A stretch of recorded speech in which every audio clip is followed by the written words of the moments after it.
Bonsoir chez vous, bonjour pour d'autres. Je me permets d'entrer dans vos maisons au travers de vos téléphones, vos ordinateurs par rapport à l'événement qui touche la planète entière. La Bible dit, Sentinelle, qu'est-ce que tu dis? Qu'est-ce que tu vois? Nous sommes sans ignorer de ce qui nous touche en ce moment, quelque chose de très grave, selon les médias du monde entier. Le monde tremble, le monde pleure.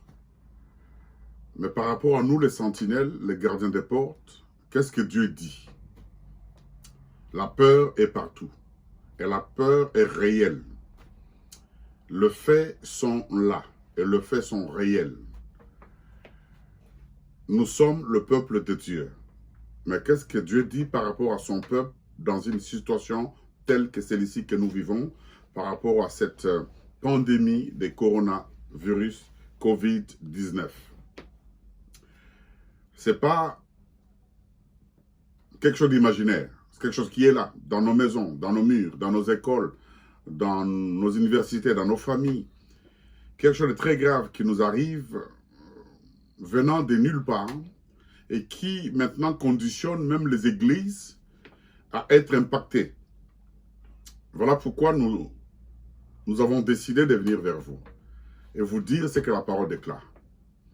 Parce que la source de cette affaire n'est pas trop claire. Nous serons amenés un jour à ne plus nous côtoyer. Je ne sais pas où nous allons arriver avec ça. Mais la Bible dit ceci. Je vais commencer par un texte biblique qui est connu de tous les grands hommes de Dieu et de grandes femmes de Dieu. Jérémie chapitre 10, le verset 1er dit ceci. Ô peuple, voici ce que l'Éternel dit. L'Éternel déclare, n'imitez pas les comportements des nations et ne redoutez pas les signes dans le ciel, même si les nations en sont saisies de peur. Je vais répéter ce texte que vous pouvez lire chez vous. Jérémie chapitre 10, verset 2. Voici ce que déclare l'Éternel.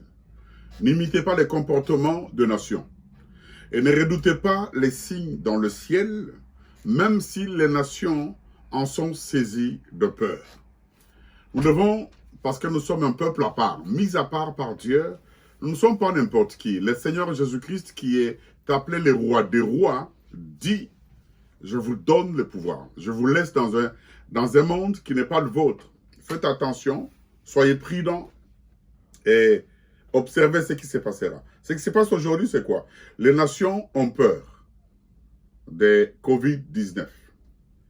Les enfants d'Israël dans l'Ancien Testament, quand ils étaient en Égypte, Dieu a envoyé de plaies, 10 plaies en Égypte. Mais il y a une plaie qui m'intéresse. C'est la plaie des ténèbres. Quand il y avait les ténèbres dans tout l'Égypte, là où il y avait les enfants d'Israël, il y avait la lumière. À Goshen, nous croyons fermement que, selon qu'il est écrit dans Psaume 91, que 1000 tombent à ta droite, 10 000 à ta gauche, toi tu ne seras pas atteint. Quelqu'un pourra me poser la question dans sa maison en disant, mais hey, Dr. Lévy parle, mais on a entendu tel pasteur atteint. Nous n'avons pas de jugement donné pour cette question-là. Tout ce que nous disons, non seulement la Bible dit que nous ne serons pas atteints, la Bible dit que nous ne puissions pas, même si des signes dans le ciel prouvaient la peur des nations, mais nous n'ayons pas peur. Et la Bible dit aussi la vérité que nous ne serons pas atteints. Ils ont été atteints, mais la Bible nous dit aussi, dans le Nouveau Testament, soyez prudents. Soyez prudents. La prudence ne dit pas qu'on ne puisse pas faire ce que le médecin nous demande. Tout ce que nous savons, que nous sommes immunisés. Dieu nous dépasse. La volonté de Dieu est tellement grande que cela nous dépasse. Nous venons ici en tant que sentinelles pour encourager le peuple de Dieu. Ne cédez pas à la panique. Ne cédez pas à la panique. La Bible dit dans Luc chapitre 21, verset 36, il dit priez. Priez pourquoi? Priez pour faire face aux calamités qui viendront. Et si nous prions et nous continuons à prier dans nos maisons,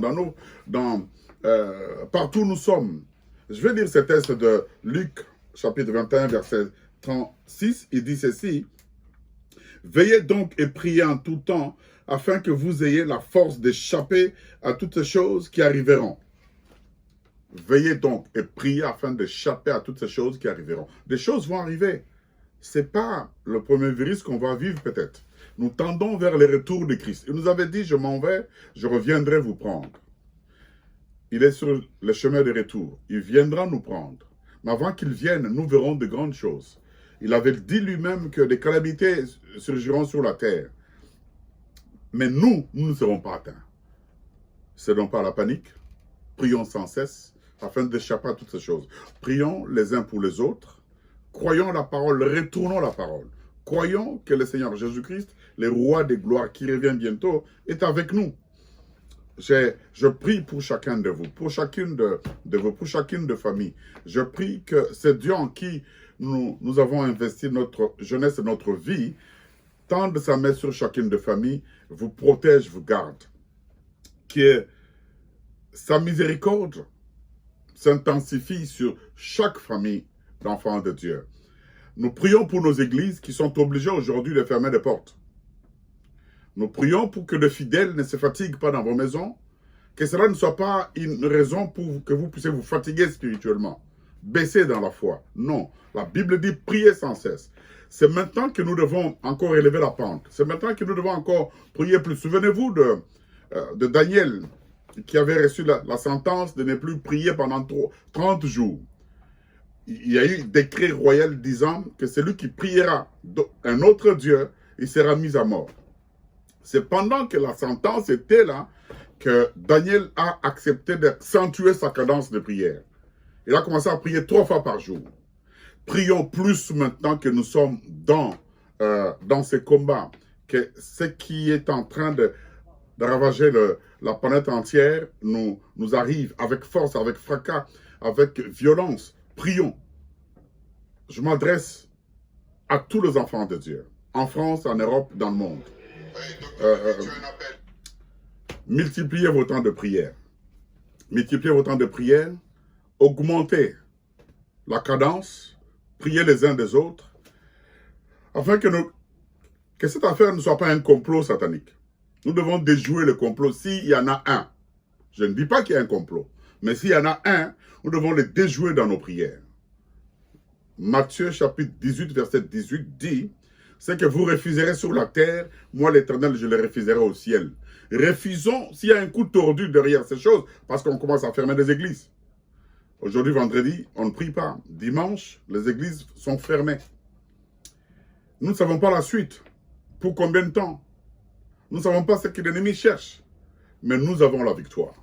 Alors réveillez-vous, priez les uns les autres, priez pour vos pasteurs, priez pour vos frères et sœurs, priez pour vos assemblées. Prions pour ces pays qui nous reçoivent. Nous sommes en France. La France nous a reçus. Prions pour ces pays afin que cette épidémie s'arrête tout de suite. Parce que nous y sommes, nous devons être la bénédiction de ces pays. Que Dieu bénisse tout enfant de Dieu. Que Dieu bénisse la France qui nous reçoit. Que Dieu bénisse l'Europe. Que la main de Dieu soit sur tout le continent. Et que ceux qui sont enfants de Dieu soient épargnés.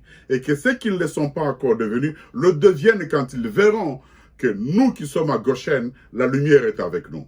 Soyez bénis de partout où vous êtes. Au nom puissant de Jésus-Christ, votre sentinelle, Dr. Levi Jackson, Lola Waleb. Merci.